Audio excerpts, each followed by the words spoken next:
The Salem City Council will hold its regular meeting in person on Thursday, May 11th, 2023 at 7 p.m. for the purpose of transacting any and all business. Notice of this meeting was posted on May 9th, 2023 at 11:13 a.m. This meeting is being recorded and is live on SATV. Councilors absent, Councilor Watson-Felt. Council President Stott presided. Councilor McLean moved to disperse with the reading of the record of the previous meeting. All those in favor? Matter carries. Please rise to recite the Pledge of Allegiance, led by Councilor Dominguez. To the flag of the United States of America, to the republic for which it stands, one nation, under God, indivisible, with liberty and justice for all.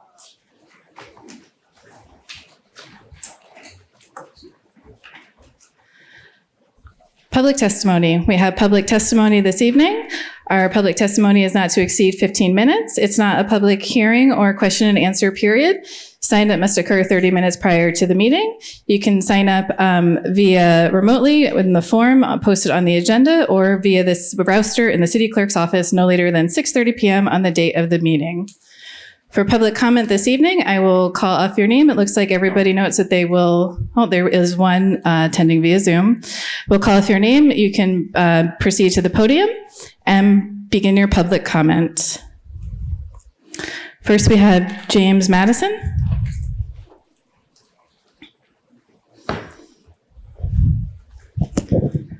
And you may begin. Good evening. James Madison, Constitutional Highway, Orange, Virginia, or I prefer to call it Montpelier. I'm here tonight to talk about the continuation of this body's trampling of our constitutional rights. Just recently, the Supreme Court of Massachusetts ruled that this is a public forum and this is free speech. I suggest all of you go back to read that ruling again and see what it says about qualified immunity and how that affects every one of you, not as a body, but individually. Second, there are multiple Supreme Court cases that dictate, that mandate free speech can be anonymous. One just as recently as 2002 and another in 1945. If you want them, I'll gladly send them to you. However, this body, the clerk of this body, in the city continue to make it a requirement that you must provide your name and address in order to come here and speak, to be called on to speak. You are now violating not only the First Amendment, but the Fourth Amendment.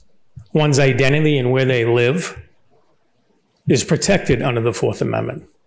So we are going to continue until you make these corrections. Nobody should have to come up here and identify who they are and where they live. For what purpose? Is it so that you don't like what they say, you can come after them? You need to do the right thing, and we will continue until the right thing happens. Thank you. Thank you for your comment. Appreciate it. Next on the roster, we have someone attending via Zoom remotely. My AB Shields, if you are in attendance on Zoom, please use the raise hand function. And you should be allowed to speak. Hi there. I am Dr. Miyabi Shields. I reside at 469 Loring Ave in Salem, and I am a research scientist who focuses on the intersection of neurodiversity and chemodiversity for natural products as medicines. And I'm here to give public testimony about the decriminalization of psilocybin-containing fungi, which will be discussed tonight. And I would just like to say that as both a resident and as a professional who's been in the industry for over 14 years, I am in support of decriminalization. I think that the therapeutic potential of these natural products far exceeds any risk. And in addition to that, the support of Salem's local police with the resolution makes me feel confident that this is the right thing for our community moving forward, and that it's a huge measure that our city can take for harm reduction and to move the entire North Shore in the right direction. Thank you. Thank you, Dr. Shields, for your comment. Appreciate it. Next up, we have Matt Stella. If you are in person, you can make your way to the podium and begin your public comment. Ooh. Breaking stuff. This is dangerous.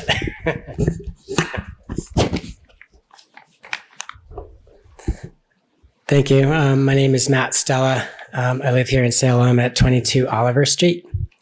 And following up on Dr. Shields there, I also wanted to offer my opinion and testimony about the consideration to decriminalize psilocybin-containing fungi. And the reason that I'm here with my heart pounding, because it's kind of funny to speak to people in person, in public, is because this topic is near and dear to my heart personally and especially professionally as a mental health clinician in Salem. The access to adequate mental health care has been a real issue and a problem and an obstacle for a lot of people. And the kind of clients that I work with usually have histories of complex trauma, PTSD, depression, anxiety, and those conditions can sometimes be quite intractable, and those clients can suffer for many, many years. And trauma recovery in that realm, as you can imagine, is promising. It's really worth it. It's challenging, but it's really quite a slog at times because of the damage that gets caused to the human nervous system. And this resolution to possibly deprioritize the criminalization of psilocybin is huge because there's a big difference between years and years of therapy and pharmaceuticals to manage symptoms where you can cope a little better, and that's great. It's worth it to cope better, but still suffer and manage a lot, versus something like a plant medicine that has a transformational and healing capacity, like psilocybin mushrooms, used in a clinical setting, has the capacity to heal, transform, release, discharge, and leave behind trauma, the sequelae of trauma, the effects of trauma. And someone doesn't have to be on a medication for the rest of their life. Someone can discover what it's like to have secure, healthy attachments and connections in the community. And that alone, for me, is worth it. And then to realize that the studies are rigorous, they're conclusive, they show there's no toxicity, there's no addiction risk. Communities that decriminalize psilocybin have less crime, not more. It's really kind of a win-win from that viewpoint if you can get past the misconceptions and stigmas of the past. So I heartily endorse that resolution. Thank you. Thank you, Mr. Stella, for your comments. Appreciate that. Next signed up, we have Christine Medor.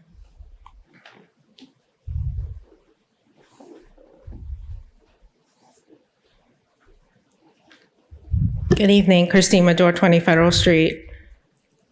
I'm here tonight speaking in support of Salt and Stall Safe Cycling Coalition's petition to change the existing unprotected bike lane on Lafayette Street into a car-protected lane. I commend the Salt and Stall students and teachers for making their important voices heard. Whether or not you're a parent, no one in this room can argue against wanting the best for our children. That means making decisions that will keep them safe and ensuring that this earth remains livable for our foreseeable future. A car-protected bike lane isn't a new or innovative idea. These have long existed in Massachusetts and across the country. Here in Boston, Cambridge, and most recently here in Salem. As a regular bike rider in Salem, I wish these lanes existed all over the city to minimize the anxiety of riding next to fast-moving traffic or being doored by someone getting out of a parked car. A protected lane along a popular route to school would encourage more kids and families to ride or roll to school, which, as we all know, takes cars off our streets, and it's also much gentler on our planet. Talk is cheap, but your support on this effort means real action towards our community's sustainability goals. Don't listen to the naysayers who will tell you that nobody uses bike lanes. Not only do we exist in large numbers, we probably ride by too fast for them to notice us because we are rarely stuck in traffic. Last Wednesday, I led a bike bus to Carlton on National Bike to School Day. Police Chief Miller and 3 other officers joined us by bike, on our ride from the library to Carlton to make sure we made it to school safely. And I will tell you, the joy you see and hear from kids biking to school is not only infectious, it is addictive. I wish every child and family in Salem has the option to do this safely on a regular basis, and invite any of you to join me tomorrow morning at 8 a.m. on a ride to school to experience it for yourself. I acknowledge that as counselors, you are unable to approve or reject a petition like this one, but it is entirely within your power to make sure that our neighborhood traffic calming program and capital improvement plan has sufficient funds to study, plan, and implement for changes on bike infrastructure on Lafayette Street. It's only paint. You have the power to advocate for this work and make it a priority for city staff and officials. Lastly, use your platform to continue to bring attention to this project and raise up the voices of these Saltonstall kids and our children in our city. Thank you. Thank you, Ms. Medor, for your comments. Next up, we have Erin Turoski. Sorry.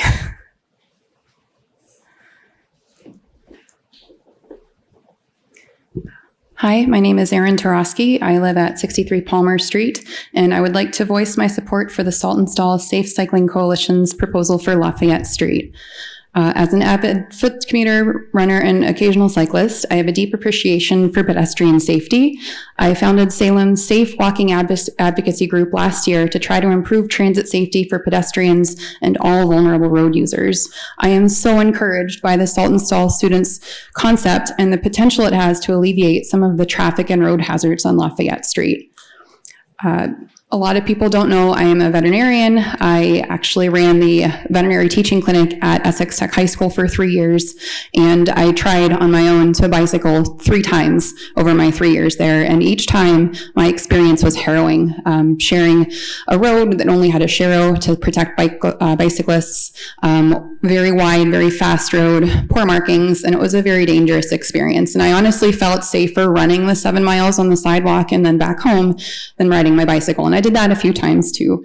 I would really love for our students to be able to bicycle safely to and from school each day. This would provide them with physical exercise and opportunities for socialization, as we saw during the bike bus last week. It would reduce parents and bus drivers' obligations to chauffeur students to and from school, and it would likely also lead to a reduction in vehicular traffic and exhaust and noise pollution along Lafayette and its side streets. However, these young students deserve to cycle safely and in a protected manner. If I have trouble navigating our streets with my adult-sized bike, my athletic conditioning, and my knowledge of traffic laws as a licensed driver, then surely it is exponentially more hazardous for our students. And these students are so smart. They understand that for every safe cycling trip to school, one private vehicle can potentially be removed from commuter traffic. And that's a huge win for everyone. These changes would also benefit Salem State students and employees who commute to campus from downtown residences. If we promote safe cycling along Lafayette and other city corridors, we can reduce the traffic that the remaining drivers will experience while providing so many other benefits to our residents and neighborhoods.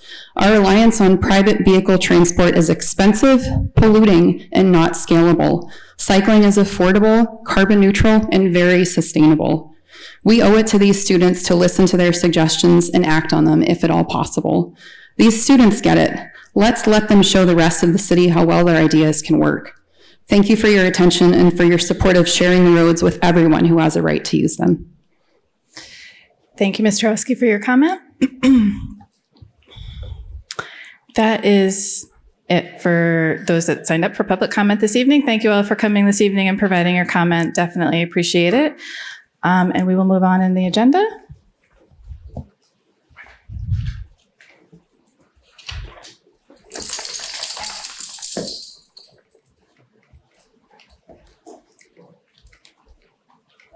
Councillor Cohen? Oh, after the appointments? Okay. Appointments and reappointments. We have the mayor's appointment of Brendan Casey of 29 Briggs Street to serve on the Traffic and Parking Commission with a term to expire on May 11th, 2024. Councillor Hepworth? Thank you, President Stott. I move this be held under the rules. Councillor Hepworth moves that this is held under the rules. All those in favor? Any opposed? Matter is held.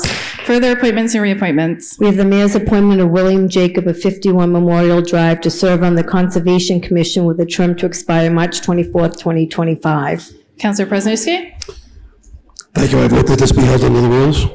Councillor Presnowski moves that this be held under the rules. All those in favor? Matter is held. Councillor Hepworth? Thank you, President Stott. I move that we go out of order to page 19. Councillor Hepworth moves that we go out of order to page 19. All those in favor? So we will go to page 19 of the agenda, which is petitions. And I'm assuming the bottom of the page. We have a petition from the Salem Safe Cycling Coalition to make the bike lane on Lafayette Street safer for all cyclists by moving the bike lane to the other side of the parked cars to create a car-protected bike lane. Councillor Cohen. Thank you, President Stott. So perhaps the most enjoyable thing or the most fulfilling thing I get to do in Salem is interact with our youth, which I did many times before I was a counselor. And I was so grateful to get contacted by Mrs. Jall and the 8th graders at the Salton Stall, whose civic action is to make the space in front of the Lafayette School, on the Lafayette Street space in front of the Salton Stall safer. As many people know, that's one of the more dangerous school crossings. Councillor Hapworth helped when we painted it during Rainbow last year. And fortunately, I was glad to tell the students that one of the signals that we approved is going to be in front of the Salton Stall School. So they invited me to come to the class. It was really terrific. We decided to come up with a plan together as a team, and they created a committee and a petition, which they wrote entirely on their own, and it was better than anything I could have written. And I'm holding it up. It's 21 pages. The reason it's not distributed in the backup documents is because there's addresses and phone numbers, including some of the students. But to hold this in my hand was really great. So I would like to I'd like to suspend the rules so that Mrs. Jall and 3 of the students at the Salton Stall can come up and tell everyone on the council and the public why they did this and what their initiative was. Oh, I'm sorry. I make a motion to suspend the rules. No, the motion, before that, the whole discussion, you need to have a motion to receive and file the petition. I move to receive and file. Thank you. Under discussion? I'm just kidding. Okay, now I move to suspend the rules. Councillor Cohen moves to So suspend. I'm just telling the Salton Stall kids not to do what I do when you become counselors, okay? But I would like to suspend the rules so that Mrs. Jall and the 3 students representing the 27 students in the class can come and talk about what they did. And before I do, it was presented to the Traffic and Parking Commission and received favorably there. One last thing before they speak is when they told me about why they were doing this, they said they had done a field trip to North Street, and Council President Stott and I talked about this and how much they felt like that stretch of road was safe for them to walk and bike. So Councillor Cohen moves to suspend the rules. Seeing no objection, would like to welcome the visitors this evening from Salton Stall School. I believe you might have something prepared. I will make one housekeeping note that if you can speak as closely to the mic and it's movable, you can move it around just so we can all hear you. Okay, I have to be careful with my voice because I feel like I might end up yelling because I'm used to projecting. We love teacher voices in here. Yeah. All right, so we have something written, but we're going to split it up between the 4 of us, so just bear with all of us.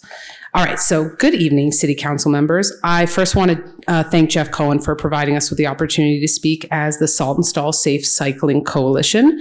He has been a huge help in moving this project forward, and I wanted to make sure to mention that. My name is Catherine Jall. I am the 8th grade social studies and English teacher at the Salton Stall School, but I am also a resident of Salem at 13 Summit Ave. I wanted to quickly provide some background about Action Civics, and then I will have some of my students present what their goals are for this project. This is our Action Civics project. This is something that all 8th grade students in Massachusetts work on to support or help create change in our communities to make it a better environment. We've been working on this since January. We started with brainstorming issues in Salem, and we focused very quickly on traffic and parking limitations in Salem, specifically during Halloween. We then thought further about how public transportation could help traffic issues. However, we realized that trying to fix the MBTA might be more than we can do by June. So we looked at other transportation options, and some of our classmates ride their bikes to school. And we talked about why more of us didn't do that, especially those who live nearby. And the only answer that we came up with was that it was too unsafe to bike to school. So we researched bicycle accidents that have happened in Salem and the bike lane change on North Street. And this helped us realize what our project should be. Hello, I am Gus Worth, resident of... My name is Dairis Martinez, and I live... My name is Virginia Cahill, and I live at... We are 8th grade students at Saltonstall School. We are going to describe our process for choosing our project's focus. Okay, first we reached out to Brendan Leonard and discussed how to help create safer roads for cyclists. He was able to provide a lot of information about transportation and how we can change the layout of streets to make it safer for bikes, cars, and pedestrians. We also reached out to our ward counselor, Jeff, and he was able to give us our next steps and encouraged us to get a petition signed. As a class, we were able to get over 100 signatures from classmates, parents, and neighbors who believe that something should change. Our cause is to make the bike lanes on Lafayette Street safer for all cyclists. We want to move the bike lane to the other side of the parked cars on Lafayette Street in order to create a car-protected bike lane. The current bike lane is right between the moving traffic and parked cars where the driver's side doors can open into the bike lane. Many students that attend our school live nearby and would like to be able to ride their bikes in the morning and afternoon. That would help lead to less car congestion on Lafayette Street because parents would not need to drop their students off and pick them up. Unfortunately, many students and adults alike feel discouraged because it is too unsafe to bike to school or work. Moving the bike lane will encourage students to ride their bikes more often. It is a good way to help students get a clear mind before school, get some exercise, help the environment by reducing car pollution and congestion, and enjoy a Salem City resource. We would really love the City Council's support on this issue. We know this project won't be finished by the end of the school year, but we are hoping to see this change before we graduate high school, which we are all going to be attending in fall. We appreciate your time and headway you are able to make on this project. Thank you for listening to us and for helping us in pursuing our goal of making Salem a safer and more bikeable community.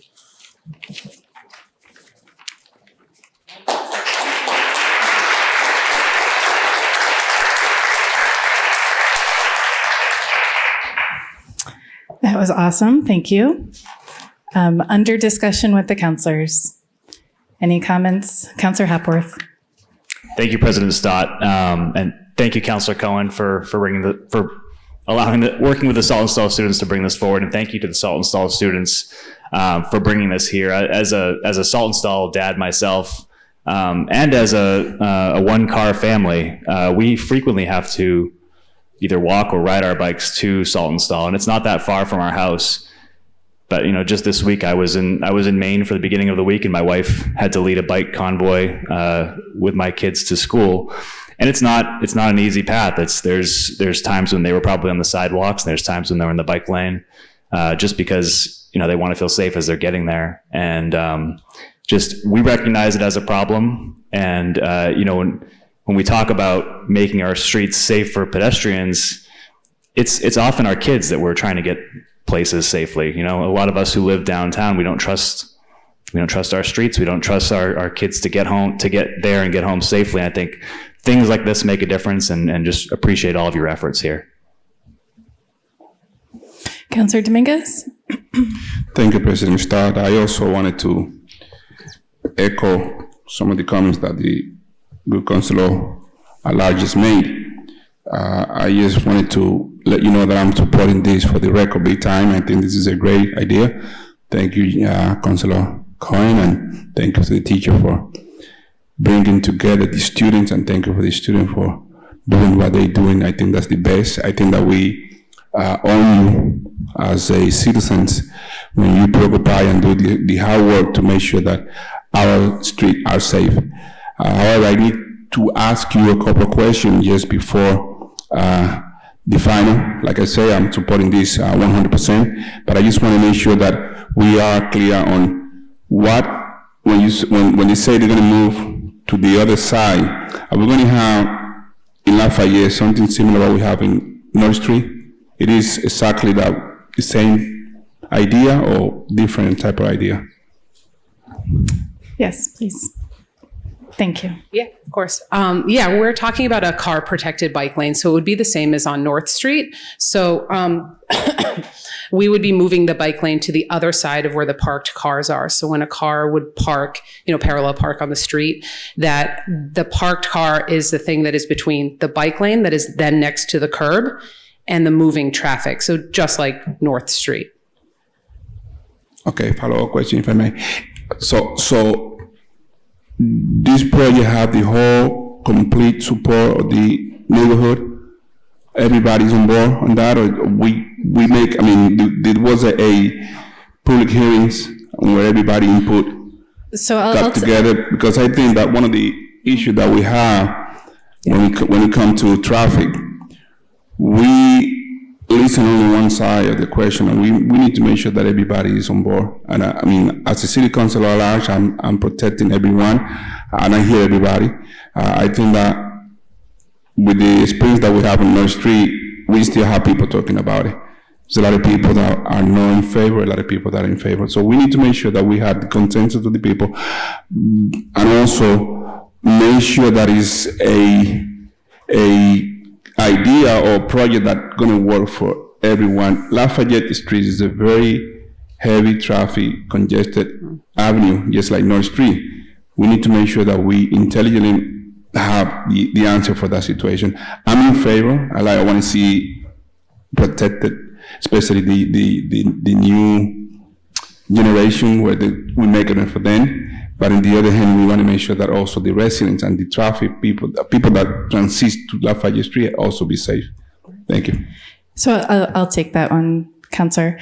What we have in front of us this evening is a petition from students at Saltonstall School that they did this project that they just described to us, that they are interested in putting a protected bike lane on Saltonstall. There is no city project.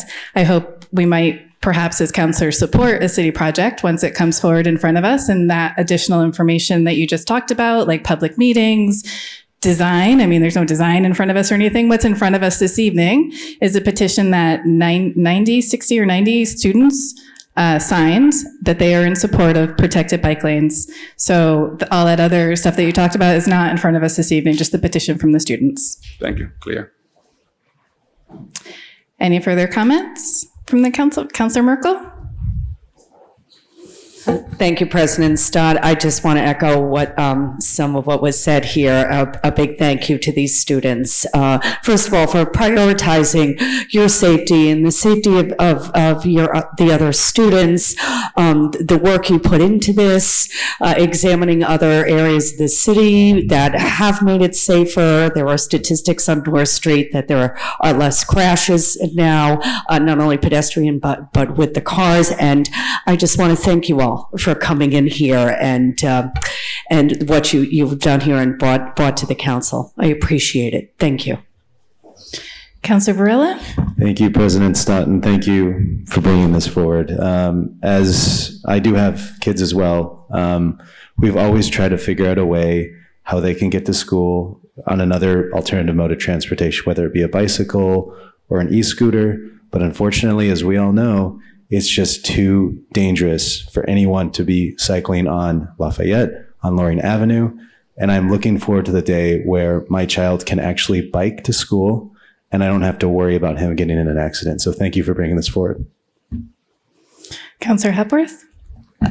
Thank you, President Stott. I also wanted to just recognize real briefly Councilor Medora for leading that convoy to Carlton. We were eating breakfast, I think it was last week.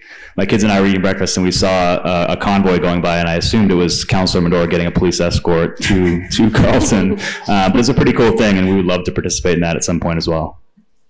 Great. Councilor Marcillo? Thank you, President Stott. 1,000% in agreement with everything that's being proposed here, and I really need to commend all of you for getting up and speaking in front of this body. We may look intimidating, but we're really not. But it's a lot of work, as you can see from the questions that came up tonight. It's a lot of work that goes into changes like this, and it's going to be your generation that makes the changes for the benefit of everyone. I'm right there with you. Our roads need to be safer for everyone that uses them, whether you're in a car, whether you're on your feet, or whether you're on a bike. And we need to be a little bit more creative and a little bit more flexible as a society and as a city to allow our kids to bike to school safely or bike to their friend's house. Like, there's no reason why so many kids are getting rides to school from their parents. It's just crazy, right? But it's because we keep these roads in a condition that don't allow for people to feel safe. And it almost doesn't matter what the statistics are for the number of pedestrian crashes or car crashes or bike crashes. If you feel unsafe on the road, then you're unsafe. And that's the important thing. We're only going to make differences when people feel safe walking and biking on our roads. And so really hats off to you guys, hats off to your parents, hats off to the faculty who are helping you with all of this, and keep bringing in more petitions. Thank you. I'd like to, I just want to also add in a thank you from up here because I feel it's a very important topic, so I'm not stepping down for this one. Thank you for putting the petition together, for getting those signatures together, and for using your voice. I think that's the biggest piece here is the takeaway for me is that there are many voices on this topic. As the ward councilor for North Street, I hear it all. And everybody has a voice and opinion. And in my opinion, the most important aspect is that everyone is safe on the street, especially those that are most vulnerable, including the students that are walking to school, including the neighbors that are walking down to the store to buy some groceries, including those without a car, including those that are going to work. Those are the voices that we need to hear. So thank you for using your voice. As Councilor Marcillo noted, it is quite intimidating coming in here. So we appreciate that, appreciate putting this together. And staying on it. I like that you noted that you will be graduating high school in 4 years and that you'll stay on this for 4 years because this is a long project. So we appreciate working on it. And I'm looking forward to hearing your voice over those years. One comment that I heard during the Traffic and Parking Commission meeting last night was that there are not enough riders on the bike lane to necessitate the bike lanes. But this evening, I'm hearing lots of, we want to ride, but it's not safe. So it is this vicious cycle that we're in. So we need to keep using our voice and saying, we want to ride, but it's not safe. But there are not enough bikers on the road. Well, we're not on the road because it's not safe. So let's just keep chipping away at it and pounding. Appreciate it. Councillor Cohen. Thank you, President Stott. So first, a clarification. Councillor Varela and I have had a preliminary or introductory community meeting. We actually had two of them with Traffic and Parking and the Police Department. And they're developing some plans for Lafayette Street, which is in general a pretty dangerous street. It's the second most traveled street. People who come down from Marblehead exceed speeds at an alarming rate. So it can be very dangerous just to try to cross the street. So they need to work a little bit with the state to secure some funding. But as we talked about, we're doing what we can when we can. So the signal hopefully will be installed soon. And that will make it not only safer for students, but for the crossing guard, who is the only crossing guard that doesn't have a signal to press before they cross, enable people to cross with him to the school. But my big thing is I am so glad that you invited me to be on your team. And we're going to keep going until we get this done, right? Okay, so I'm, like all the other counselors who spoke, really grateful that you came in and represented the other 24 students in your class. And someday, hopefully, one or more of you will be sitting up here and be able to enact some changes yourself. So thank you so much. Any further comments? I would like to make a friendly amendment to your motion that we receive and file this petition, but also that we send copies of the petition along with just a summation of signatures, how many people signed it, to the city department heads, the police department, and the fire department. The city clerk could send along copies. Does that accept it? Second it? Okay, thank you. On the motion that this be received and filed, as well as copies sent to department heads, police department, and fire, all those in favor? Any opposed? Matter carries. Thank you very much for coming in this evening. Councillor Cohen? I move that we resume at the page 4. Councillor Cohen moves that we resume with the regularly scheduled programming, page 4 of the agenda, communications from the mayor. We have in order that per Mass General Law, Chapter 44, Section 64, which allows for municipality to pay for prior fiscal year invoices using current fiscal year appropriations by a 2/3 vote of the City Council, request the sum of $1,542.06 of outstanding fiscal year 2020 invoices to be paid from fiscal year 23 Police Department budget. Councillor McLean? Thank you, Council President. I move for suspension of the rules. Councillor McLean moves for suspension of the rules. Seeing no objection, Councillor McLean? I further move for adoption by roll call vote. Councillor McLean moves for adoption by roll call vote. Under discussion? Thank you, President Stott. Yet another invoice that seems to have slipped through the cracks. Really a series of 3 invoices that were delivered under one letterhead, amounting to services for maintaining the copy machines of the police department. It is not a large sum of money, but it is, of course, always a little bit concerning when you see bills that sort of bubble up as unpaid, but we are going to keep our obligation and pay our bills as a city. Any further discussion? On Councillor McLean's motion to allow the municipality to pay for prior fiscal year invoices to Kanoka of $1,542.06. Madam City Clerk, please call the roll. Councilor Varela? Yes. Councilor Prosnewski? Yes. Councilor Marcillo? Yes. Councilor Merkel? Yes. Councilor McLean? Yes. Councilor Hapworth? Yes. Councilor Dominguez? Yes. Councilor Cohen? Yes. And Councilor Stott. Yes. Thank you.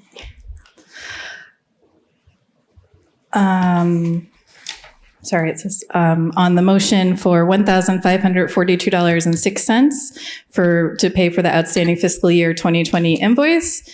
9 councilors voting, 9 in the affirmative, 1 absent. Matter carries.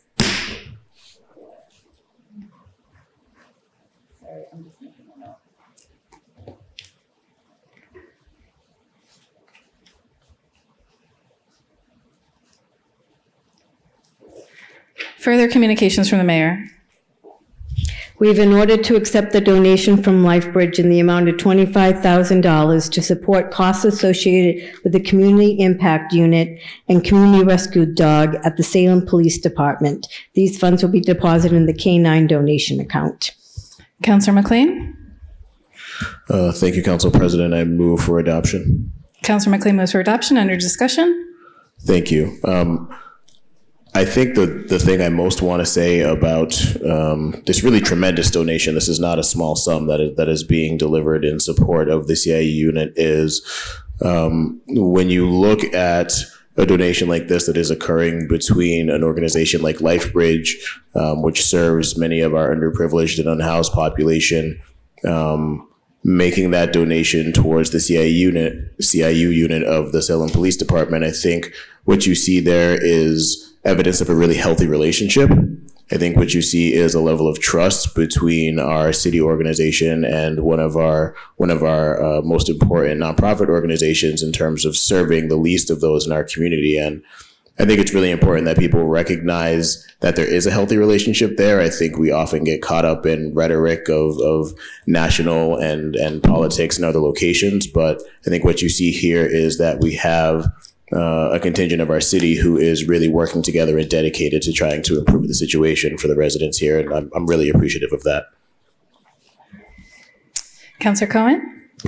Thank you, President Stott. I want to add something to what Councilor McLean said. So I just happened to be meeting with Jason Etheridge, the Executive Director of LifeBridge, about something else. And he was so excited to talk about this. It's kind of an unusual situation because Officer Rondinelli, who handles Derby, the rescue dog, doesn't have a vehicle.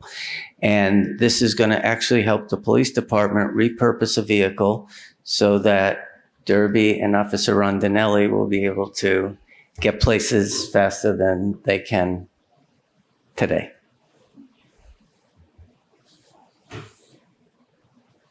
Any further comments? All those in favor to accept the donation from LifeBridge in the amount of $25,000 to support costs associated with the CIU and Community Rescue Dog of the Salem Police Department. All those in favor? All those opposed? Matter carries. Further communications from the mayor. We have an order to accept the donation from David H. Toomey in the amount of $1,955 for tree plantings in the Salem Common. These funds will be deposited into the tree donation fund. Councillor McLean. Thank you, President Stott. I move for adoption. Councillor McLean moves for adoption. Under discussion. We just give our thanks to David Toomey for this generous donation. Any further discussion? As noted at the last meeting, the excitement of trees on the common. All those in favor of Councillor McLean's motion to accept the donation from David Toohey in the amount of $1,955 for tree plantings on the Salem Common. All those in favor? All those opposed? Matter carries. Further communications from the mayor. We have a resolution to secure firearm storage notification. Councillor Presnowski. Thank you, President Stott. City of Salem administration and the City Council wish to echo the Salem Public School Committee's efforts, especially including that our highest priority is school safety. While we focus on all areas of safety, this particular resolution has a focus on gun violence prevention through leadership of the district, information sharing, empowerment, and education of our school community.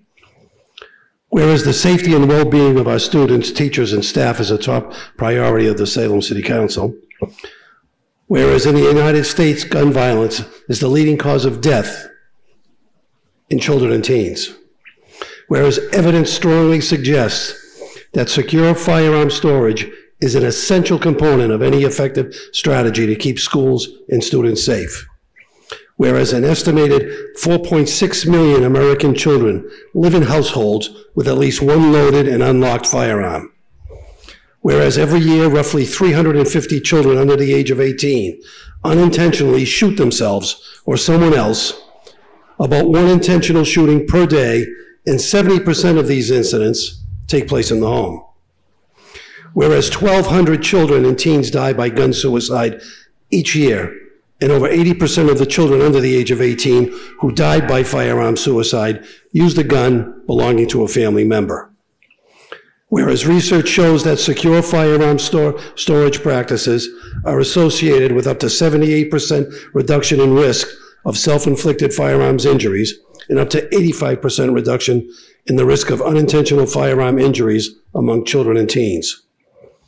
Whereas in incidents of gun violence on school grounds, up to 80% of the shooters under the age of 18 obtain their guns from their own home or that of relatives with firearms. Whereas the U.S. Secret Service National Threat Assessment Center Recommends the importance of appropriate storage of weapons because many school attackers and firearms are acquired from their own homes. Whereas keeping students, teachers, staff safe from the threat of gun violence should be the responsibility of all adult stakeholders at each of our school sites.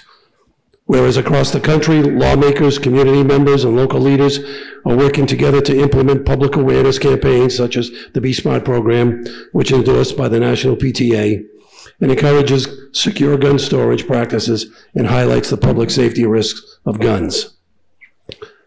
Whereas secure storage of firearms is a legal requirement in Massachusetts under Mass General Law 140, Section 131, L and 131C, and failure to comply with secure storage laws can lead to criminal prosecution, jail time, fines, and/or revocation of firearms licenses, depending on the offense.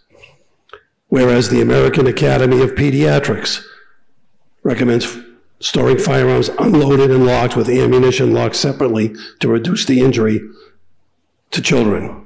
And whereas in order to continue with preventive measures to increase student and school safety, we must act now. Therefore, be it resolved that the Salem City Council Committee and the mayor will continue to work with local law enforcement agencies, health agencies, and nonprofit organizations to collaborate and increase to inform district parents, guardians of their obligation regarding secure storage of firearms in their homes. And I request that this move be adopted by a roll call vote. Councilor Presniewski moves for adoption by roll call vote. Under discussion? Thank you. This is just one component of addressing what is now a national crisis. The data that was just spoken of is both staggering and eye-opening. I'm pleased to see us all working together in collaboration to help educate the importance of this issue, and hope that anyone in this city who has a firearm in their home understand the consequences of not properly securing it. I will, on behalf of the Salem City Council, make a request through the police department, the police chief, and the firearms officer that every licensed gun owner in the city receive a copy of this resolution. And after speaking with the members of the police department, firearms officer will provide a copy of this resolution to every new applicant and those renewing their firearms licenses. Thank you. Further discussion?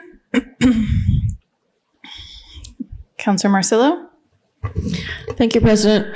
I couldn't be more in favor of this. I think it's awful that we even have to write this, to tell you the truth. I was hoping, and I'm glad that you added your comment at the end, I was hoping that we would have, as a city, taken it a step further from the school committee. The school committee is only talking about increasing efforts to inform district parents and guardians when we know that students go to other people's houses. They go to friends' houses, they go to grandparents' houses, aunts and uncles. And like you, I think everyone in the city should be aware of this. And whether that's through sending this to all licensed gun owners or sending it out with all the water bills, I'm not sure. But I thank you for amending or sending this on to be included with all current and future gun licenses, I guess. And I hope that the city steps up their efforts as a whole to get more information out through the Board of Health and through the police department, just to raise people's awareness of how they should be handling their firearms and their ammunition in their own home. But thank you. Any further discussion? Madam City Clerk, please call the roll. Councilor Varela? Yes. Councilor Presniewski? Yes. Councilor Marcillo? Yes. Councilor Merkel? Yes. Councilor McLean? Yes. Councilor Hapworth? Yes. Councilor Dominguez? Yes. Councilor Cohen? Yes. And Councilor Stott? Yes.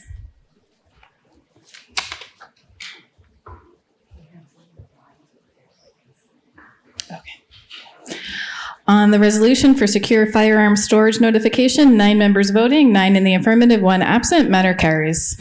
And the city clerk would like to point out, we do have a resolution for signature, so don't scoot out of here so fast at the end of the meeting that you don't sign. Thank you. Further communications from the mayor? We have a letter from the acting mayor requesting the council send the city seal and letter of thanks to Sandra Power. Councillor Cohen?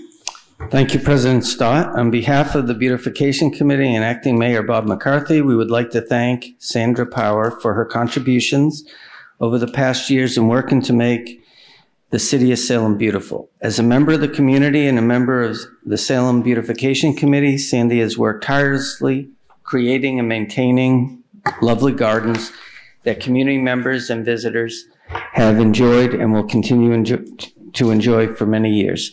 These spaces throughout the city have been closely monitored and maintained by Sandy and her dedicated volunteer group.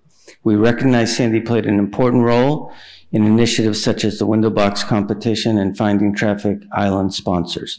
We thank Sandy for her passion, dedication, and talent that you've shared for so many years. I recommend that the Salem City Council please send an official recognition through a letter of thanks with the city seal and send to Ms. Powers to extend our unified thanks and gratitude. Thank you from Acting Mayor Bob McCarthy, and I move that the city clerk send a letter of thanks and city seal to Ms. Power by roll call vote. Councillor Cohen moves that the city clerk send a letter of thanks and city seal to Ms. Power. We don't need roll call vote if that's okay. Okay. Okay, under discussion.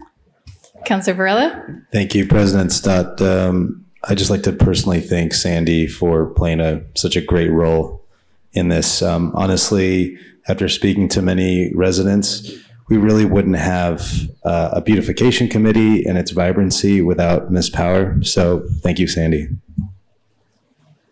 Councillor Presnowski?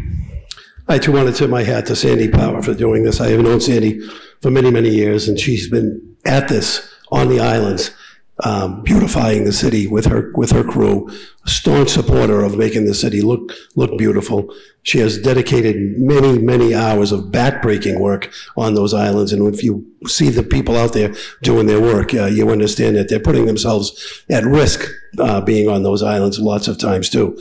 Sandy and her family and her late husband, Walter Power, who was one of our city planners, have done a lot for this community. And hats off to her and her family for all the things that she does to Salem. Thank you. Any further discussion? Councillor Cohen? Thank you, President Stott. So I've known Sandy since I moved here. I wish that health agent David Greenbaum was here, because in addition to all the beautification she does, she regularly monitors and surveys the neighborhood for anyone who may have yards and driveways and other things that need to be cleaned up. And I will say this as a really super compliment. She is one of the most persistent people I've ever met. She will not let an issue go until it's resolved. Any further discussion? I myself just recently met Ms. Powers, and we discussed a love of trees. It's very lovely. So thank you for your service. All those in favor that the city clerk send a letter of thanks to Ms. Powers and the city seal? All those opposed? Matter carries. Mayor's informational page, none. Motions, orders, and resolutions. Councillor Dominguez. Thank you, President Stott. In the year 2023, an ordinance to amend an ordinance related to traffic be it ordained by the City Council of the City of Salem as follows. Section 1, Chapter 42, Section 50B, Handicap Zone Limited Time is hereby amended by adding the following. North Street in front of number 227 North Street, running in a southerly direction for a distance of 20 feet, handicap parking, limited time, Town Zone. Section 2, the zone should be take effect as provided by City Charter, and I move for adoption by first passage by roll call vote. Councillor Dominguez moves for first passage by roll call vote. We don't need roll call? Okay. Counselor Dominguez moves for adoption for first passage. Any discussion? None. No discussion? Any further discussion? Thank you. I will know that the police recommendation is in the backup documentation. All those in favor for adoption for first passage? All those opposed? Matter carries. Further motions, orders, and resolutions? Counselor Hapworth? In the year 2023, an ordinance relative to traffic be it ordained by the City Council of the City of Salem as follows. Section 17, penalties and article is hereby amended by deleting the following from Section 17B, municipal parking lot made available for local youth fundraising of $20. Section 2, this ordinance shall take effect as provided by a city charter. And I move for adoption. I move for first passage. Counselor Hapworth moves for adoption for first passage. Under discussion? No discussion. Counselor Marcillo? Thank you, President. I wholeheartedly agree with this. For some reason, the school groups are held to a $20 limit by ordinance, and yet every other private lot can raise up to $100 per car. So this will just give some flexibility, which is really needed at this point. Thank you. Any further discussion? On Counselor Hepworth's motion for adoption for first passage, all those in favor? Any opposed? Matter carries. Further motions, orders, and resolutions. Counselor Presnowski? Thank you, President Stott. Move to waive the reading. Thank you, Counselor. There are 5 pages of information next, which don't include the 40-page backup on this issue, which is, first there's an ordinance for a temporary order repealing in addition to certain streets during resident parking on the months of October that affect Ward 2, Ward 3, and Ward 1. There are also 6 orders, parking rates on 7 lots and rates on meters and on 3 main roads, which also affect Wards 3, 1, and 2. And there is a recommendation to extend October resident parking. What I'm doing is making a motion now to send this to the OLA committee and invite the council as a whole to attend, plus invite the parking director, David Kucharski, along with Lieutenant David Tucker to explain these changes and the amounts and how they arrived at all of these determinations. There in the backup material, you can see there's a PowerPoint presentation, which needs, I think, a little bit more explaining. And each change, I think, deserves not only just discussion, but also public input. So for that reason, I'm asking that this be moved over to OLA.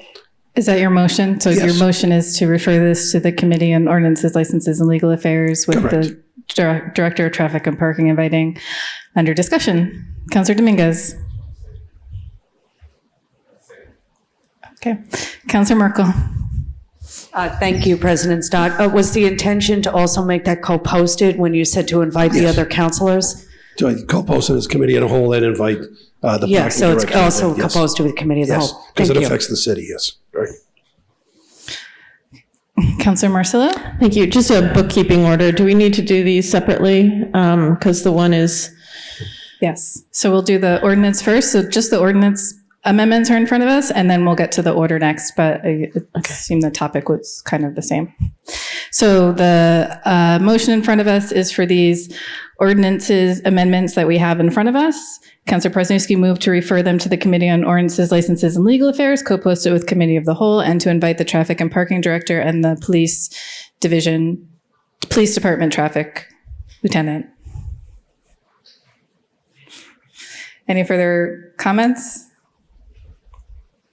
Okay, all those in favor?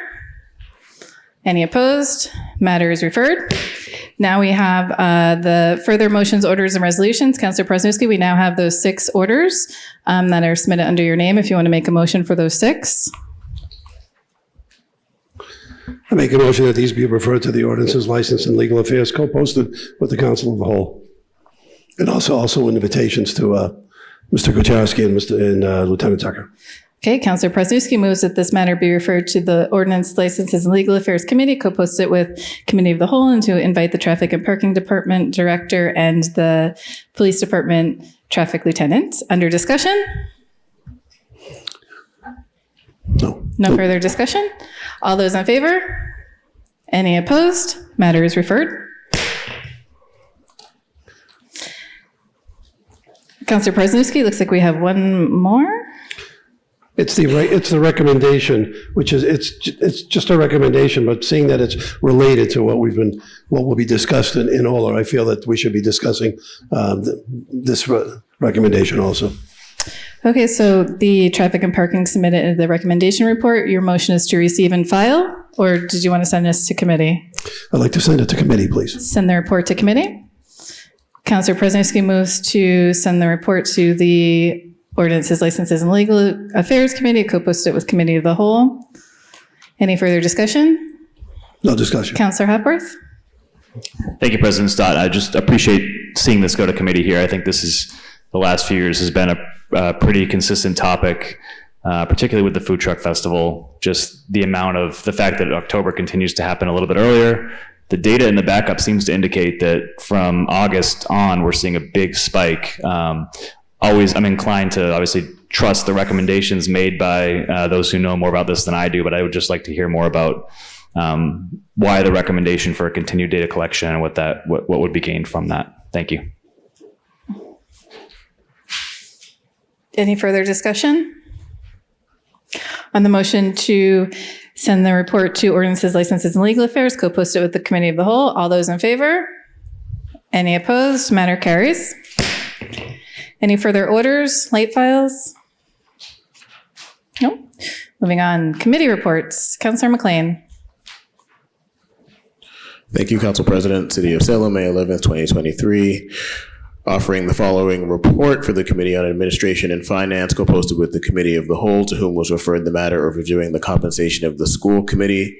We have considered said matter and would recommend that the matter of school committee compensation be transmitted to the Committee on Ordinances, Licenses, and Legal Affairs to craft an ordinance update with language that accomplishes the following planks. Number one, that the form of school committee compensation be converted from a stipend to a salary. Number two, that the percentage of school committee compensation relative to the mayor's salary be increased to 8%. And number three, that an effective date for those changes is established explicitly in the ordinance. And first, I'll move for acceptance of the report. Councilor McLean moves for acceptance of the report. All those in favor? Report is accepted. Under discussion? I don't think I have anything much more to say about that as I read, so I'll move for adoption of the recommendation. Any further discussion? No? Okay, so over to Ola. Ready?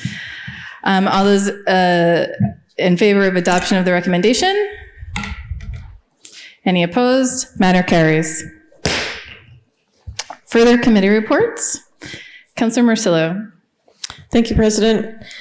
City of Salem and City Council, May 11th, 2023. Committee on Ordinances, Licenses, and Legal Affairs, to whom was referred the matter of granting of certain licenses tag days. Salem High School Marching Band, December 2nd, 2023, has considered said matter and would recommend that it be granted.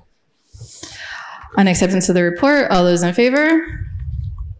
On adoption of the recommendation, under discussion? No discussion. Good luck. On adoption of the recommendation, all those in favor? Matter carries. Further committee reports, Councilor Marcillo. Thank you, President. City of Salem and City Council, May 11th, 2023. Committee on Ordinances, Licenses, and Legal Affairs, co-posted with the Committee of the Whole, to whom was referred the matter of a presentation from CFO Anna Friedman with information relative to water and sewer rates, has considered said matter and would recommend that it be received and filed. Councilor Marcillo moves to receive and file. On acceptance of the report, all those in favor? Any opposed? Report is accepted. On adoption of the recommendation, under discussion? Thank you, President. So this was a very long 2-hour meeting with a lot of data and a lot of information. And I want to say, if people did not see it, it is available on the SATV government YouTube channel. And I think it's a really instructive presentation that was made about the current and the future, the forecasting for water and sewer rates. A couple things came out of it, things that are options for the city moving forward. One is to make the billing more transparent for water and sewer usage by moving away from transferring excess funds from the sewer account to the water account, and so making each fund exactly what the use is, and that the fees reflect that. For most property owners, this is a moot point, but for those who do have deduct meters, their water rates are not being fully charged. So also, it's just better bookkeeping, and it allows ratepayers to understand the real costs of their water and sewer usage. A second thing that was discussed that I thought was interesting was the possibility of adding a flat annual charge for properties that have fire suppression systems. And this was mentioned as kind of an industry standard or recommendation. These properties require larger supply pipes for adequate water force and usage, and this increased cost is borne by the city for the installation and the maintenance of these larger pipes. So I guess it is something that other communities are doing. It's a small yearly fee, but it helps the city to offset the costs of providing that extra water supply in the event of a fire. And there was a great question. I loved all the questions at this meeting because it really helped to make things more clear, I think, in my mind. One of the questions was, why can't you just put a meter on it so that when there is a fire, they get charged for their water usage? And adding a meter to a fire suppression system would nullify the use of the fire suppression system because they wouldn't get the proper water force coming into supply the water. So that was very interesting. So like I said, I see some ahas. So people really should watch that meeting because there was a lot of information there on a subject that we don't really spend a lot of time talking about. We are, during the conversation, there was talk about encouraging better information on the water and sewer bills to help people to conserve water usage a little bit more and to track how they're doing from bill to bill. And I think that that's a good idea. And I think that the city is trying to make improvements along the way when they can. I think that's it. Thank you. Any further discussion? Councillor Cohen? Thank you, President Stott. So I agree with Ward 3 Councillor. A couple of things. One, this is really just to figure out how we can sensibly and thoughtfully increase the rates to reflect what the additional costs are anticipated to be. And I think that the finance director, the CFO, and city engineer did a really good job explaining that. Also, too often we hear that we pay a much higher rate than surrounding communities. However, most of the communities already pay more than we do. And I agree that this was so much really good information. Lastly, this is not defining how we conserve. And I know Councilor Varela has been talking about, ways that we can better conserve. There are things that we need to really look at as a city. For example, when there is a drought, we don't actually ever have a water ban, and the surrounding communities do. So we don't necessarily create the awareness or communication or really the rules that would enable us to conserve better. But I do agree that when people are able to understand their water bill, I think just like their other utility bills, it's easier for most consumers to figure out how to manage that. Right now, they just get a bill, they see an amount that seems relative to what they paid before without knowing why the amount happens. Thank you.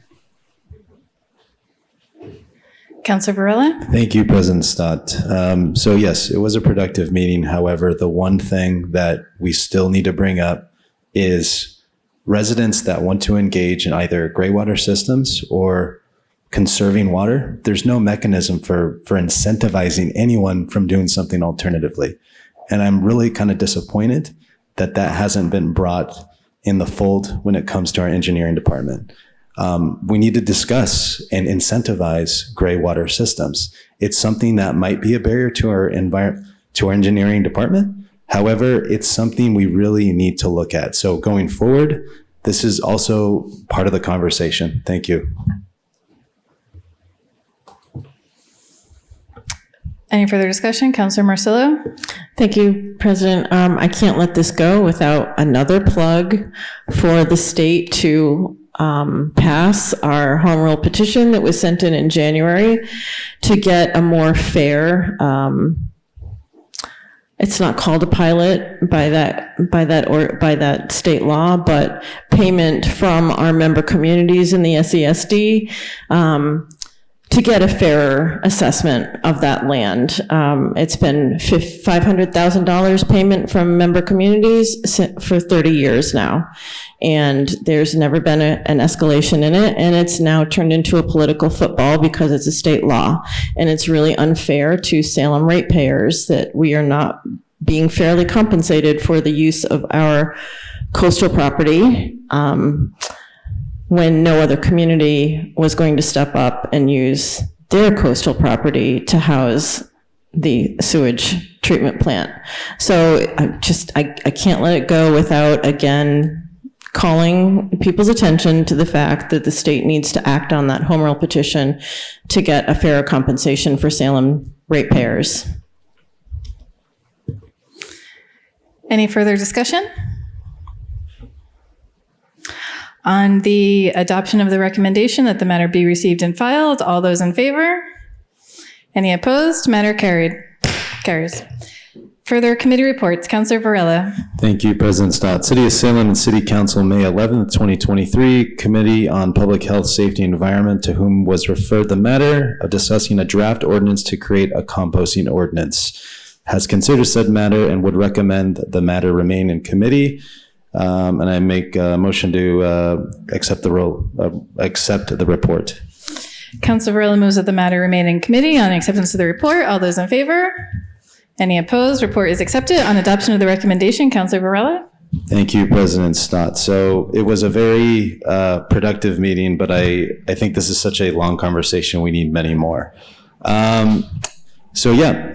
Again, why we're doing this. We need to make sure we're diverting as much of our organic waste from our new municipal buildings and our businesses. This ordinance is prompted by Mass DEP's food waste disposal ban that was amended from 2,000 pounds to 1,000 pounds per week, effective November 2022. The reason I bring this up is it seems like this is not being enforced in any community.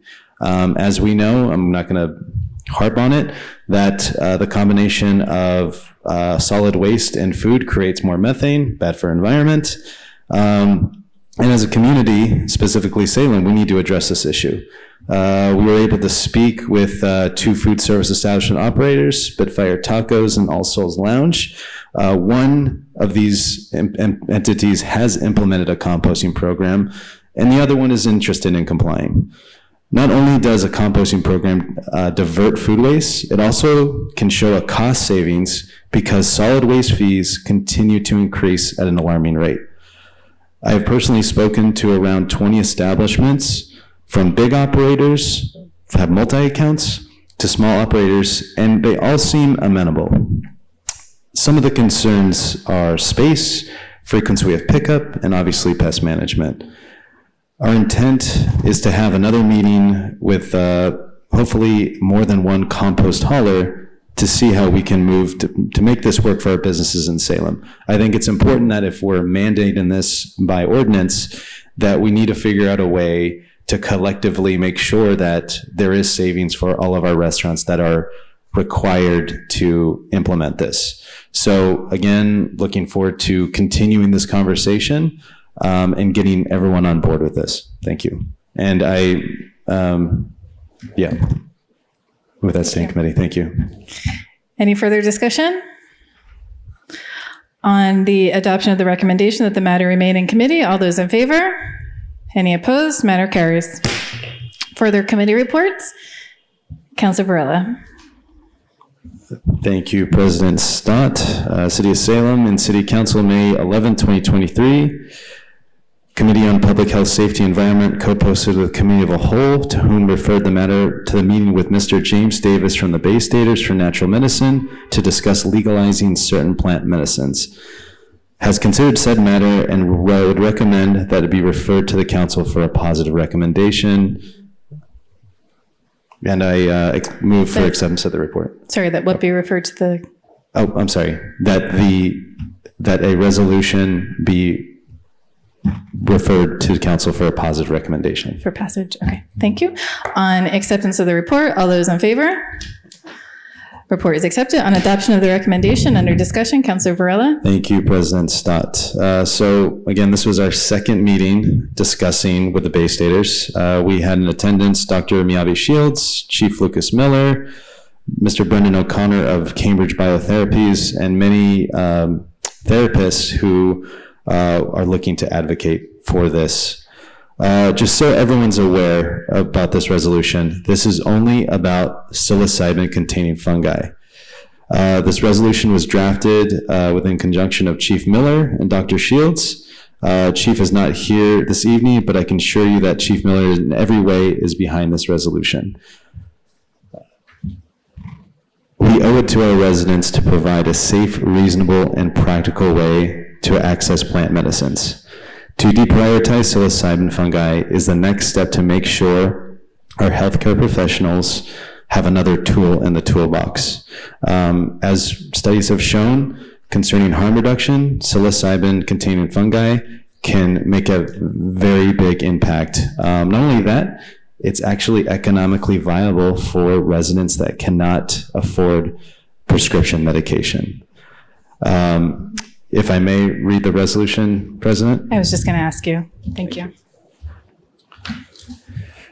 All right. So a resolution to decriminalize psilocybin-containing fungi. Whereas, along with many cities, states across the country, Salem has begun in recent years to recognize that criminalizing users of substances such as cannabis is neither or nor just effective legal approach. And whereas, drug policy in the United States and the so-called war on drugs has historically led to unnecessary penalization, arrest, and incarceration of vulnerable people, particularly people of color and of limited financial means.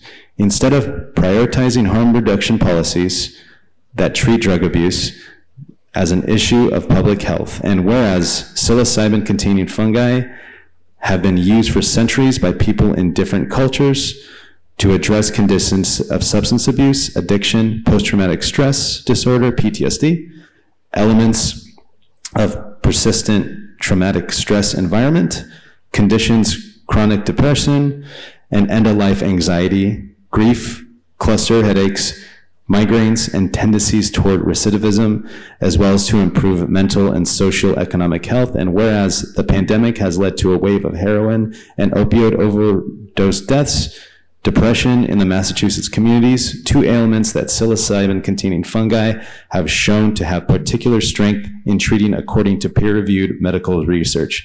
And whereas City of Salem has adopted goals that include ensured city's budget allocates resources responsibly and responsively, ensure public safety efforts reflect current and emerging challenges and opportunities in a way that incorporates Salem's core values, and whereas the cities in the United States have long possessed an inferred constitutional right to regulate commerce and public safety within their jurisdictions. The principle acknowledged by the Cole Memorandum produced by the U.S. Department of Justice that permitted states and localities to deprioritize law enforcement of cannabis charges, now therefore be it ordered that the mayor and is hereby requested to direct city staff to work with the city's state and federal partners in support of decriminalizing all psilocybin-containing fungi, and be it further resolved that the City Council calls upon the Essex County District Attorney to deprioritize the prosecution of persons involved, but not limited to psychedelic-assisted therapeutic services, possession, sharing, or cultivation of psilocybin-containing fungi, and the use or possession without the intent to distribute, and it be further resolved that the City Council hereby maintains that it should be the policy of the City of Salem that the arrest of adult persons for using or possessing psilocybin-containing fungi shall be amongst the lowest law enforcement priority for the City of Salem. And it be further resolved that the City Council hereby maintains that no city department, agency, board, commission, officer, or employee of the city shall use the funds or resources to assist in enforcement of the laws imposing criminal penalties and for the use of possession of psilocybin-containing fungi by adults. And it be further resolved that the City Council hereby maintains it should be the policy of the City of Salem that the investigation and the arrest of adult persons for cultivating, purchasing, transporting, distributing, and engaging in practices and with or possessing psilocybin-containing fungi shall be amongst the lowest law enforcement priority for the City of Salem. And it be further resolved that the City Council does not have the power in this resolution and does not authorize or enable any of the following activities: commercial sales or manufacturing of psilocybin-containing fungi, possessing or distributing these materials on school grounds, driving under the influence of these materials, or public disturbance. And with that, I move for a first passage. Just one passage is One needed, passage, but thank we'll continue. So under discussion, Councillor McLean. I'm sorry, Councillor Brill, can you just, I was following along, but that was the one that was emailed out. There were no changes made? Correct. Okay, thank you. Councillor McLean? Thank you, Council President. I attended this meeting twice, and of particular interest to me while we were having this conversation was the commentary from our Chief of Police, which my comments are going to focus on. I think that the evidence that there is a valid therapeutic use for this substance is clear and well established scientifically, but I think what is also clear is that for our community, this is likely to be novel information for many people, right? This is a substance that has a certain reputation and perception in the public mind already. And so I think a lot of what we're doing here is not just discussing what is going to be a valid use for this, but also discussing this for the sake of creating a different level of public perception and awareness. And so as we were discussing this with the Chief of Police, I thought it was really important that he be there to address some of the concerns that I think are likely to come up relative to safety for the use of substances like these, because they are not currently sort of controlled in the way that a lot of other psychoactive substances are. The chief made 2 points which I really thought were important to reflect.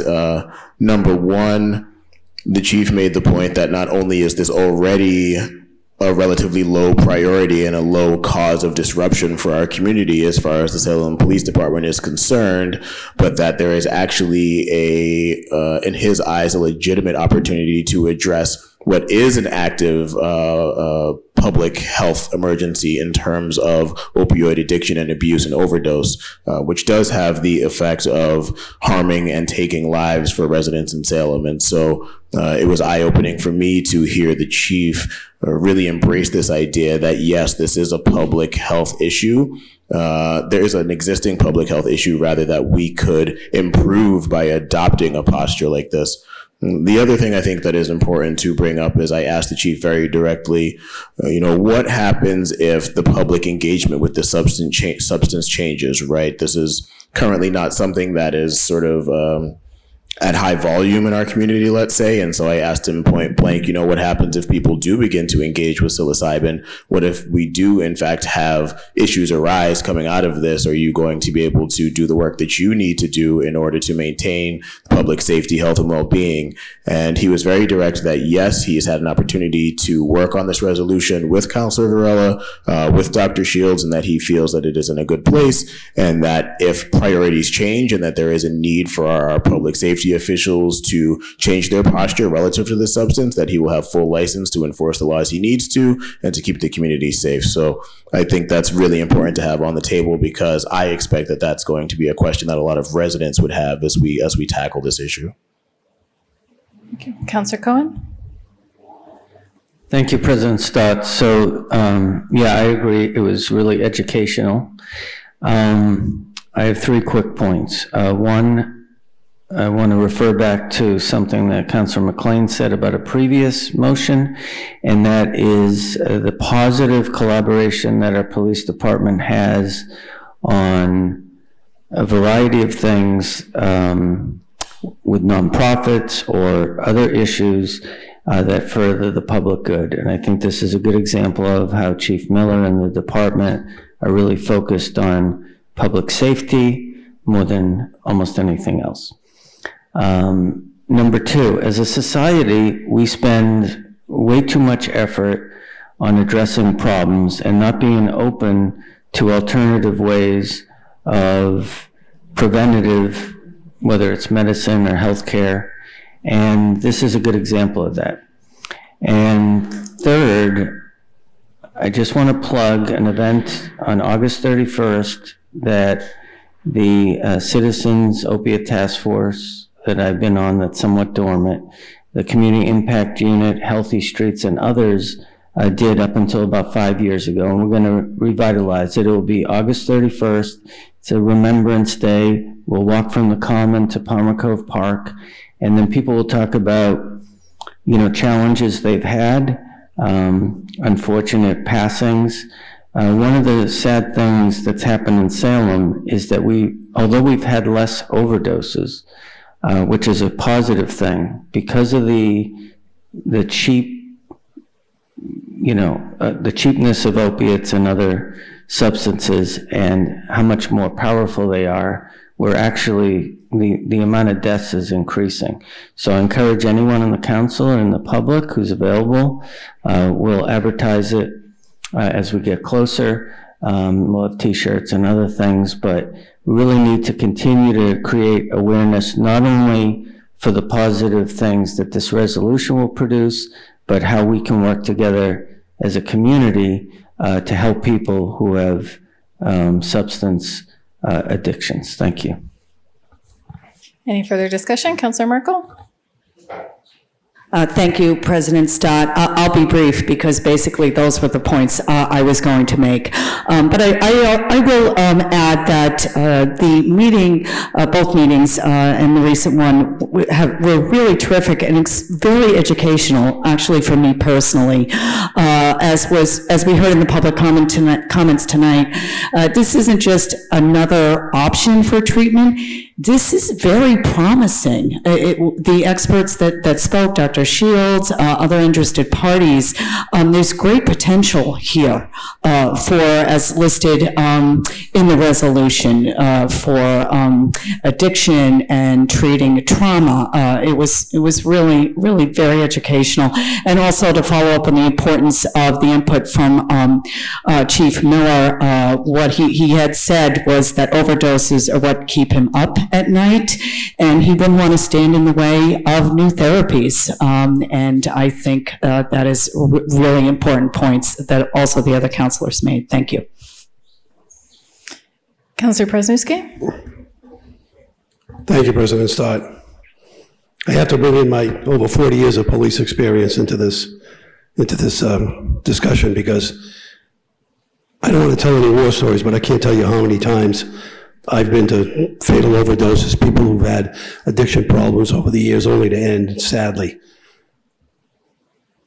I still have nightmares over some of them. And it's not just the just the people that we've lost. It's the people that have been left behind to have to deal with the loss and the grief for the rest of their life.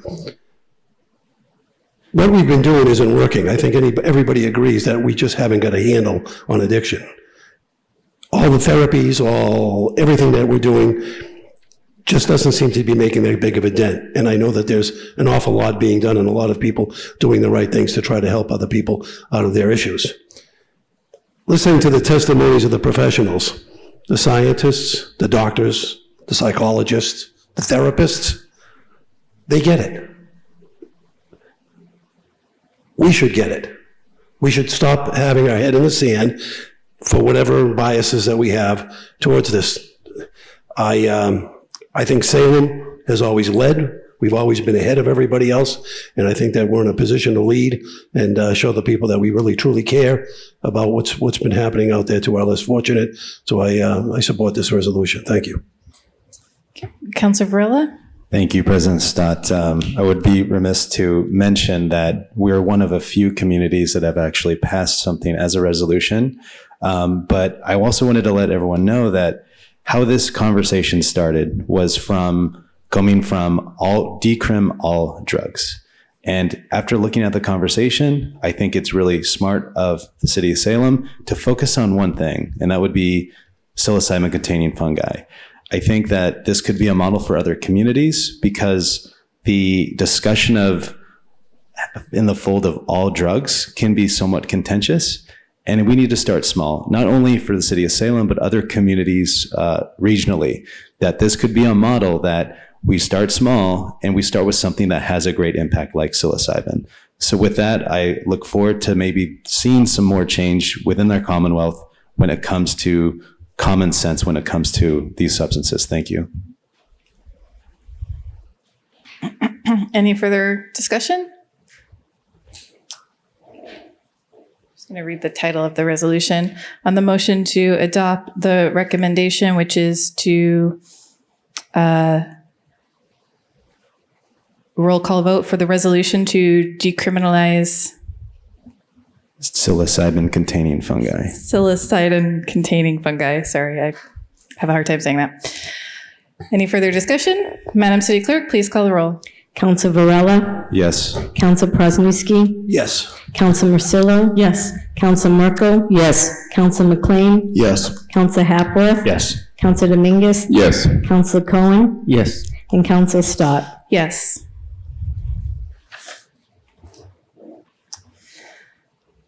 On the resolution to decriminalize, it's like a mental block, psilocybin-containing fungi be adopted. 9 members voting, 9 in the affirmative, 1 absent. Matter carries.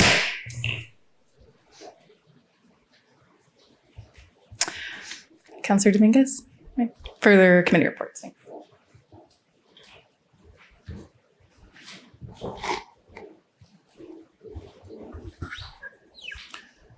For the committee report, Councilor Stott. Thank you, Mr. President. City of Salem and City Council, May 11th, 2023, Committee of the Whole, to whom was referred the matter of discussing City Council and subcommittee meetings, primary and secondary methods, has considered said matter and would recommend adoption as amended by the city solicitor per our discussions in the meeting. So, On the assessment of the report, all those in favor? Report accepted. Any further discussion? thank you, Mr. President. So I do have the red line from the city solicitor after this evening's meeting. So she went back and drafted a purpose statement that I have in front of me this evening, and that was the edit that was provided. So all the other language is remaining the same, but the purpose line is being added, and it says the purpose is the intent of the city council that its meetings be available to the public in person, remotely, and through Salem Access Television. And then it goes into the order as written. I think this edit covers us basically by stating the purpose. It was a great recommendation by Councillor Hapworth to add, because we do truly want to continue this accessibility that we have had. One of the benefits of the pandemic of making the meeting more accessible to all in the city. So by clearly stating the purpose within that, along with kind of, I guess, covering ourselves with quorum of members and in-person versus not in-person and broken Zoom links and things like that. I think it makes it a clearer, easier to follow policy that gives us some flexibility, especially when it comes to quorum of members in person and posting the agenda. Thank you. Any further discussion? Councilor Marcelo? Thank you, President. Can you just read that one more time? Thank you. So ordered purpose is, it is the intent of the City Council that its meetings be available to the public in person, remotely, and through Salem Access Television. So in person, comma, remotely, and through Salem Access Television. Any further discussion? Seeing none. On the adoption of the recommendation, the report, all those in favor? Any opposed? Matter carries. Thanks.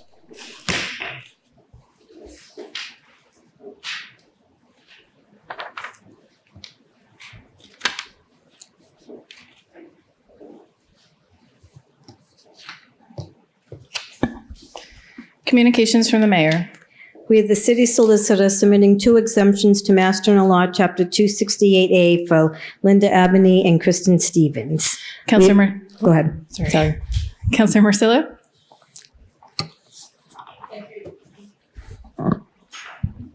Thank you, President.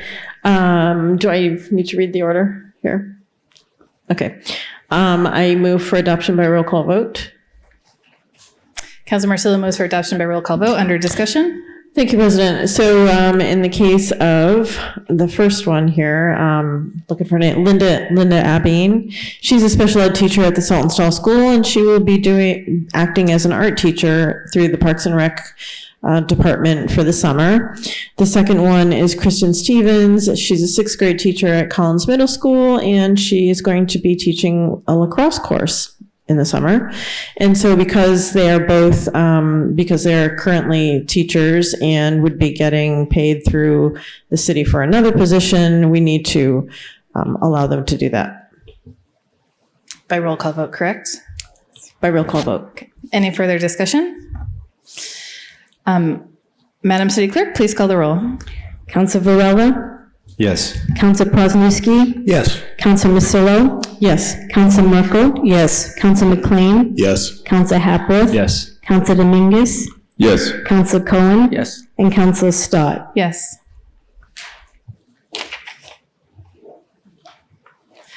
On the city solicitor submitting exemptions to Mass General Law, Chapter 268A for Linda Abine. 9 members voting, 9 in the affirmative, 1 absent. Matter carries. Further communications from city officials? This is the other order for Kristen Stevens. Councilor Marcillo? Thank you, President. I move for adoption by roll call vote. Councilor Marcillo moves for adoption by roll call vote. Any discussion? Just as I had said before, she's a teacher at Collins, and she will be doing a lacrosse course in the summer. Any further discussion?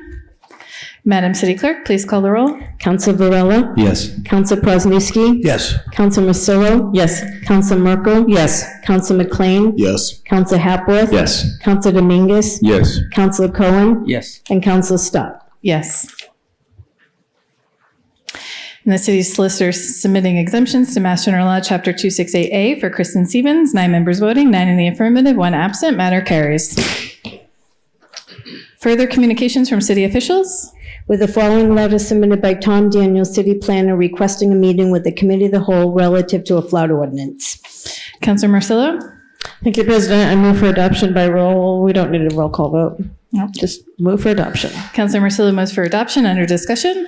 Thank you, President. So first of all, this particular group is the second phase, I guess, after the wetlands ordinance that we passed last year.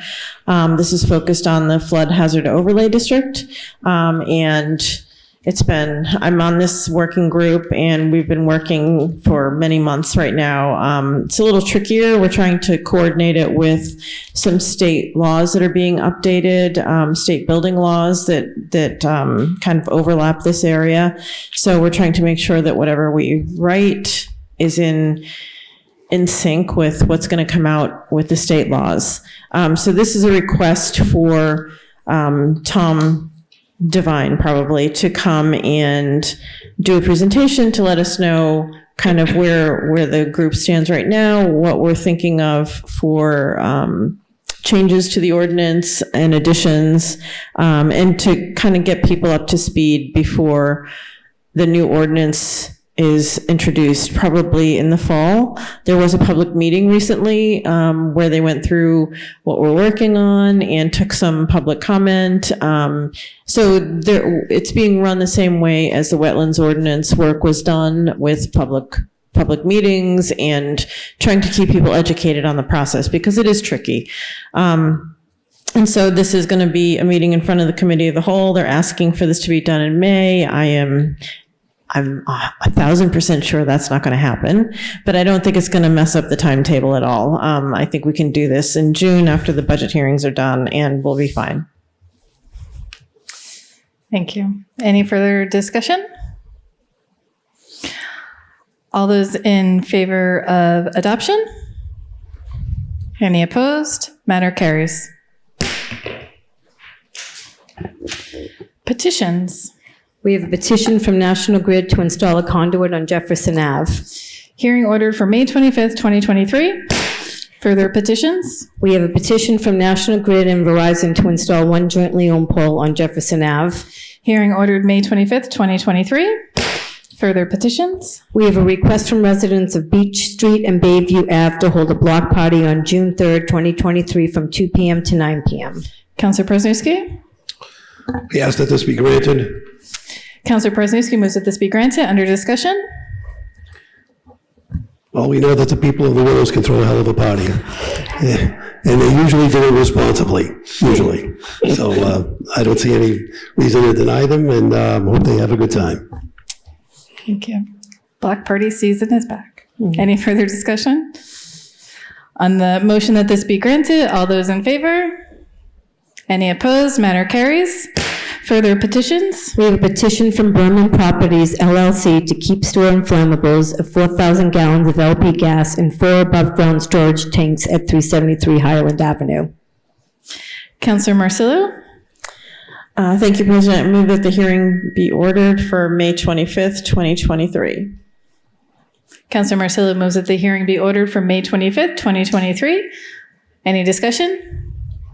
This is the Tropical Products property, and they talked about this previously, and I guess it was in a planning board meeting that this is what they're going to be using for their heating system. Maybe they don't have gas. Okay. They don't have a gas supply. They just are using the what is this? Propane. Yeah. Okay. Thank you. On Councilor Marcillo's motion that the hearing be ordered May 25th, 2023, all those in favor? Any opposed? Matter carries. Further petitions? We have a list of public guides, taxi operators, limousines, and vehicle for hires operators only. Councilor Marcillo? Thank you, President. I move that these be granted. Councilor Marcillo moves that these be granted. Any discussion? No discussion. On the motion that these licenses are granted, all those in favor? Any opposed? Matter carries. Further petitions? We have 2 claims. Councilor Marcillo? Thank you, President. I move that these be referred to the Committee on Ordinances, Licenses, and Legal Affairs. The motion that these be referred to the Committee on Ordinances, Licenses, and Legal Affairs. Any discussion? No discussion. On the motion that these are referred to OLA, all those in favor? Any opposed? Matter carries. Unfinished business. We have the second passage of a flag raising, or an ordinance to establish a flag raising policy. Councilor Marcillo? Thank you, President. I move for adoption for second and final passage by roll, just second and final passage. Councilor Marcillo moves for adoption for second and final passage. Any discussion? No discussion. Anyone else? No. On Councilor Marcillo's motion for adoption for second and final passage for the flag raising policy, all those in favor? Any opposed? Matter carries. Any further, Councilor Marcillo? Point of personal privilege. So granted. So we would be remiss to end this meeting without acknowledging the significance of today. Today, May 11th, 2023, the state and federal public health emergency for COVID-19 has expired. For 4 counselors in this room, COVID was our normal. I believe we had only 3 in-person normal city council meetings before everyone was restricted to their homes and meetings jumped to Zoom. And I'm so proud of the city council's ability to make that transition so quickly with a lot of help from the city clerk and the IT departments.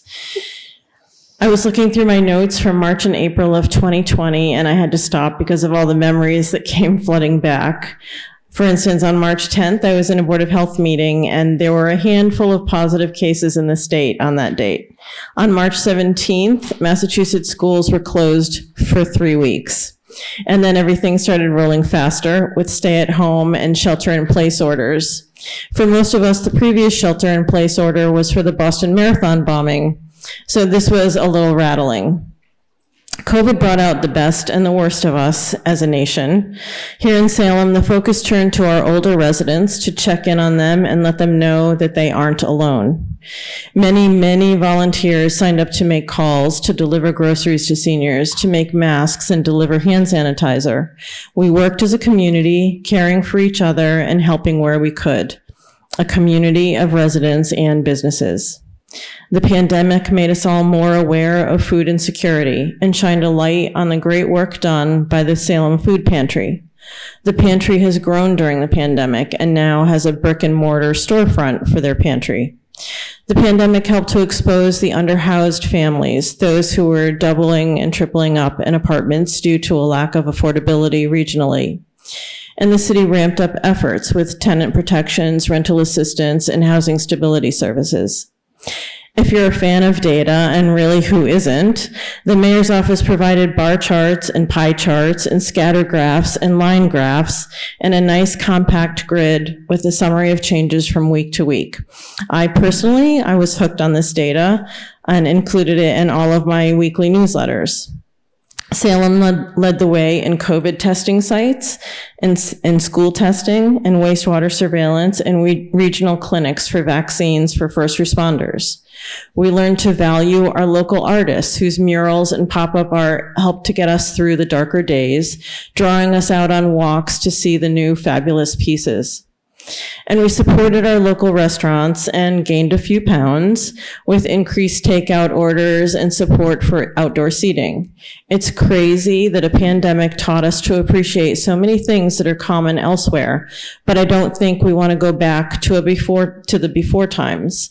We've come to love working at home and outdoor eating and hybrid meetings.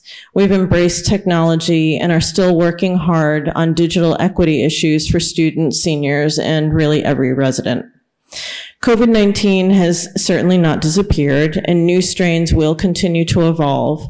The city will continue testing wastewater through the end of the calendar year at least. The health department still has at-home test kits that are free for residents. And as a reminder for everyone, if you test positive, follow the Massachusetts Department of Public Health guidelines. And finally, I would like to take a moment to remember those from Salem who died from COVID-19, about 130 residents. Our hearts are with their families and friends. And I invite my fellow counselors to rise for a moment of silence in contemplation, reflection, or prayer for those near and far whose lives were lost to COVID.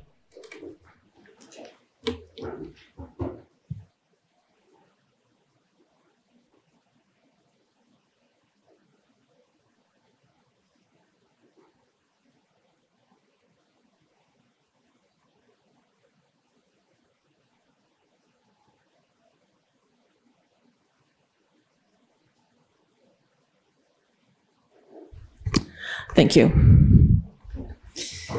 Thank you. Councilor Cohen? Thank you, President Stott. Thank you, Councilor Marcillo, for your words. One of the unfortunate consequences of COVID was the increased prejudice to people from the Asian American community.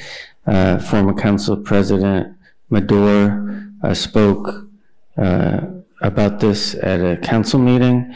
I know that members of my family have been adversely affected and attacked in Salem in public spaces. And so I just want to bring up that next Saturday, the 20th at 12 noon, there will be the second annual AAPI flag raising at Riley Plaza. Thank you. Thank you. Councilor Dominguez? Thank you, President Stott. Without further ado, I make a motion to adjourn. Councilor, oh, sorry. Sorry. Go vote. Election day is Tuesday. Please, please, please, everyone go vote. We need more than a 20% turnout. Thank you. Yes. Every vote counts. Councilor Dominguez moves for adjournment. All those in favor? We are adjourned.